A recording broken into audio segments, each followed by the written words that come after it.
সকালে রোদ উঠতেই দুই বন্ধু ঘোষণা দিল, আজ থেকে নতুন ফিটনেস লাইফ।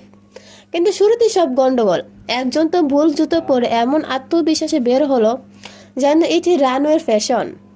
আরেকজন টুপি খুঁজতে খুঁজতে পুরো ঘরকে এমনভাবে লাড়াচাড়া দিল, পুলিশ এলে ভাবতো ডাকাত ঢুকেছে ঘরে। শেষে দুজন যখন রাস্তায় বের হলো, লোকজন এমনভাবে তাকাচ্ছে যেন দুটো হাতে থাকা এয়ার কন্ডিশনার। পার্কে ঢুকে দুজন মুখ এমন সিরিয়াস দেখলে মনে হবে অলিম্পিক শুরু হয়ে গেছে, কিন্তু 3 সেকেন্ড পরে বাস্তবতার চাপাঘাত করলো।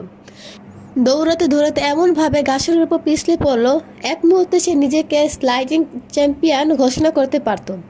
আরেকজন হাসি চেপে রাখতে গিয়ে সোজা ঢুকে পড়লো ঝোপের ভিতরে। উঠলো দুজনে গম্ভীর ভঙ্গিতে, কিন্তু ভিতরে দুজনে হাসি ফেটে পড়ছিল। একটি স্মৃতি ধরে রাখা দরকার, এই ভেবে সেলফি তুলতে গেল। ব্যাকগ্রাউন্ড ঠিক করতে করতে পিছতে লাগলো, আর পিছতে তারপর হঠাৎ গাছের আড়ালে থাকা কাদার দুজনে মহা উত্তরণ। ক্যামেরা পড়ে গিয়ে আকাশে দেখাতে থাকে, আর নিচে দুই বন্ধুর অবস্থা ধুলো মাটি কাদা, এমনকি প্রকৃতির লজেন্স সব লেগে একাকার। পার্কের এক্সারসাইজ ব্যর্থ, এবার জিমে ঢুকলো নতুন উৎসাহতে দুই বন্ধু। কিন্তু মেশিন দেখে উৎসাহ সরে গিয়ে মাথায় প্রশ্ন, এগুলো কোন দিকটার সামনে? একজন তো মেশিন উল্টের দিকে চালিয়ে ফেলে যেন সময়ের বিপরীতে দৌড়াতে চায়। আরেকজন অতিরিক্ত ভার তুলে এমন মুখ করলো যেন বেঁচে ফেরার শেষ চেষ্টা। দূর থেকে ট্রেনার সব দেখছিল, এসে না পরে নিজেকে বাঁচানোর চেষ্টা করছিলাম মাত্র।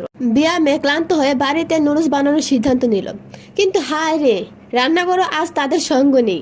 একজন লবণের বদলে চিনি ডালল, অন্যজন চিনির বদলে লবণ। নুডলস তৈরি হলো, কিন্তু প্রথম চামচ মুখে যেতে দুই বন্ধুর অভিভক্তি বলে দিল, এই স্বাদ মানব জাতির ইতিহাসে লেখা উচিত। চেখে না, বিপজ্জনক।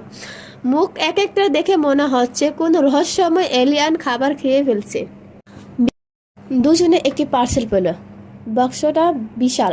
ভাবলো ভিতরে হয়তো ভাগ নেকড়ে অথবা অন্তত একটা নড়াচড়া করা রবট আছে। তারা এমন সতর্কভাবে খোলার চেষ্টা করলো যেন বোমা নিষ্ক্রিয় করছে।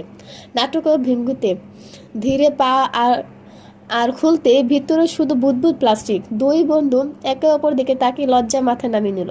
আমরা কি সত্যি এত ভীতু? সন্ধ্যার আগে একটু হাঁটতে বের হলো। রোদ থাকা বড় ছাতা খুললো, কিন্তু বাতাস বলল, আজ তোমাদের ছাতা নিয়ে মজা করব আমরা।